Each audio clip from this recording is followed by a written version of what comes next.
Welcome. Tonight, we drift gently back in time to the golden glow of oil lamps, the rustle of parchment, and the quiet hum of learning. The city is Baghdad. The year is sometime in the 9th century. The Abbasid Caliphate is flourishing, and with it, a new kind of world, one devoted to knowledge, poetry, philosophy, medicine, and trade.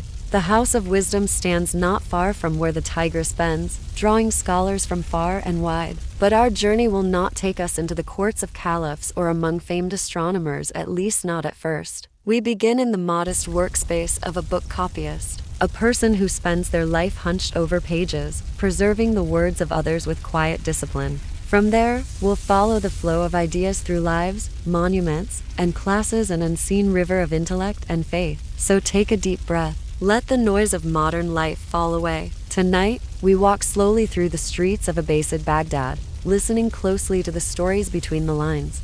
Imagine yourself seated on a woven mat. The room is cool and dim, shaded from the desert sun by heavy drapes. Dust motes drift slowly through golden shafts of morning light. In front of you lies a stack of parchment, some fresh, some half-written. A pot of black ink rests to one side, and beside it, a reed pen, its tip precisely trimmed. You are a professional copyist. You do not speak much during the day. Your work is quiet, rhythmic. Dip the pen, shake the excess, trace the curves of the Arabic script with slow, practiced grace. The scent of ink, sharp, earthy, mingles with the faint aroma of warm bread drifting in from the street below. Occasionally, a fly buzzes near the window. The city stirs outside, the clang of metal from the blacksmith's forge, the soft murmur of merchants setting up their stalls. But here, in your chamber, time slows. You are not writing your own thoughts.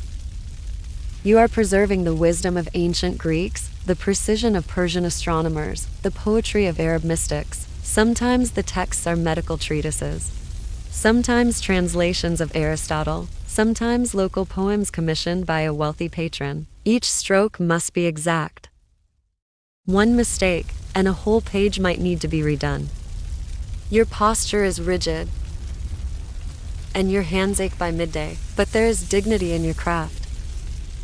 You are a servant of knowledge, one of many hands that keep history alive. Your tools are simple: a knife to shape the pen, a string to measure lines, a piece of pumice to smooth the parchment. Yet with them, entire civilizations are passed forward silently, faithfully. Some days, a scholar from the House of Wisdom visits with a fresh manuscript. You copy slowly, your eyes flicking from source to page. You think about the person who will read these words next. Perhaps someone far from here, perhaps not for another 100 years. Outside, the call to prayer echoes. You pause, wipe your hands, stretch your back. You return, not with urgency, but with steady patience, the kind of calm only years of repetition can bring. This is your life, measured, steady. You do not seek glory. You are the bridge across generations. And as the ink dries beneath your fingertips, you lean slightly closer and begin the next line.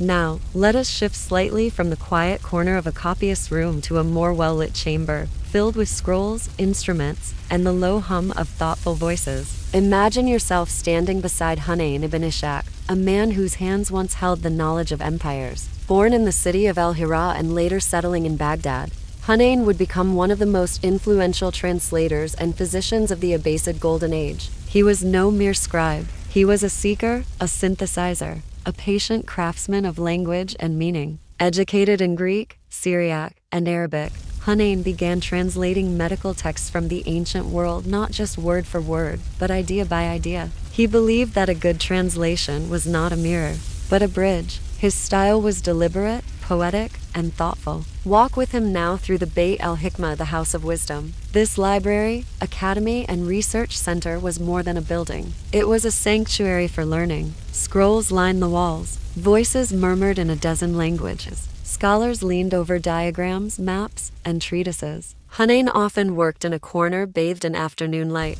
He read Galen in the Greek original, then paused, then rewrote it for a world that measured the pulse with different fingers. He translated with precision, choosing not just the correct word, but the right context. When Arabic lacked a concept, he found one that fit. When a sentence grew too long, he shaped it gently into clarity. His mind was calm, methodical. His reputation grew slowly, not with grand speeches, but with careful books, Some called him the Sheikh of translators, others merely knew him as the man who could explain illness with a kind of quiet grace. And still, like the copyist, we see a man bent over parchment, surrounded by silence. No thunder, no spectacle, only pages, ink, and thought. His legacy would stretch across centuries. Europe would later read Galen through Hunayn's words. Medicine would carry his influence silently, like water beneath the roots of a tree. Imagine the flicker of his oil lamp at dusk, the soft sound of his reed pen forming the curve of a Greek epsilon into Arabic, not with haste, not for praise, but because knowledge mattered. And when he closed a manuscript for the night, perhaps he paused, looked out across the quiet streets of Baghdad, and knew the value of what he had preserved.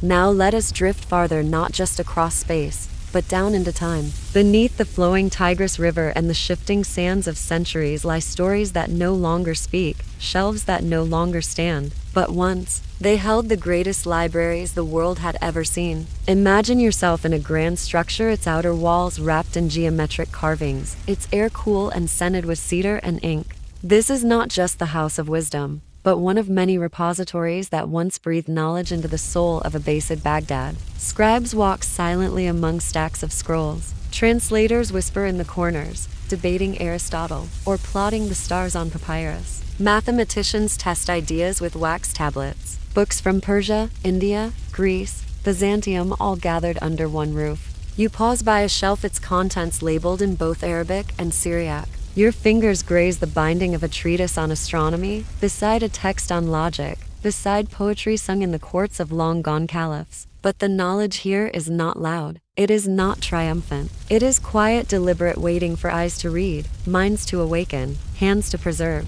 Historians still debate what was lost when Mongol forces descended upon Baghdad in the 13th century. Some say thousands of books were tossed into the Tigris, that the river ran black with ink for days, that centuries of science, philosophy, and verse vanished in a matter of hours. But such tales, though vivid, may be metaphor more than record. What matters more is what those libraries meant. That once, a city dared to gather the thoughts of the world, not just from one people, one faith, one language, but from all. And today, archaeologists still dream of finding traces, perhaps a scroll sealed in clay, or fragments hidden beneath layers of brick and silence. A buried room, a sealed chamber, a whisper of pages lost, but not forgotten. As you close your eyes, imagine the cool hush of that library, the scent of ink, the weight of books, the sound of ideas drifting softly through stone halls. Now we rise again, up from the scriptoriums and silent chambers to the courtyards of the Abbasid elite. Here, beneath the warm sun and fluttering silk banners, life takes on a different rhythm. Slower, softer, carefully composed. Imagine yourself in a walled garden in Baghdad's round city, the air heavy with the scent of orange blossoms and mint. A shallow fountain bubbles gently in the center of a tiled courtyard. The walls around you are decorated with intricate stucco, glowing in soft shades of ochre and blue. A servant brings cool water in a glass vessel so delicate, it catches the light like crystal. You are seated on silk cushions beneath a woven canopy, as soft music hums from a nearby oud. This is the world of the privileged few: high officials, viziers, poets favored by the court, and members of the caliphal family. Here, time is marked not by the labor of hours, but by the length of a poem, the aroma of afternoon tea, the slow dance of shadows on carved walls. Education is expected. Many in this circle can quote both the Quran and Plato, can speak Persian and Greek, can discuss medicine as easily as literature. Meals are elaborate: dates soaked in honey, roasted lamb spiced with cinnamon and coriander, fragrant rice with almonds and raisins. And always, conversation polite, poetic, measured like a verse from the Diwan. But this life, like all others, has its quiet tensions. A misplaced word may offend, a rumor may tarnish a reputation. Even among the elite, status is as fragile as the glass in your hand. Many seek solace in writing, others in faith, some in gardens whose designs mirror paradise itself, carefully tended, symmetrical, eternal. And at night, when the wind moves through the trees and the oil lamps are lit, the city glows gently, a mosaic of golden light and hushed voices. Above all, this world believes in adab, refinement, courtesy, discipline of mind and manner. Not showy, not loud, just precise, quiet, balanced. As you recline on the cushion, lulled by the fountain's song, you feel the softness of a world that values silence as much as speech. Now, the lamps have dimmed, the ink has dried, and the city of Baghdad falls quiet beneath a star-scattered sky. You've wandered through the parchment-scented chambers of a book copyist, listened to the careful thoughts of a translator whose words would cross continents, stood in the imagined shadows of libraries lost beneath time, and finally, reclined in the garden courtyards of the refined and learned elite. What connects them all is not noise, nor spectacle, but a gentle reverence for thought, for the written word, and for the quiet dignity of lives devoted to learning. In the Abbasid world, knowledge was not just collected, it was cared for, copied with aching hands, translated with quiet precision, stored with pride, and lived, day by day, in the rhythm of daily acts. As you settle into stillness now, let your breath match the soft flicker of an oil lamp. Let your thoughts drift gently like the calligrapher's pen across parchment. No hurry, no rush, just the slow unfolding of time. And as sleep draws near, remember that behind the great names and golden domes were people not so different from you, searching for meaning, shaping beauty from silence, one careful word at a time.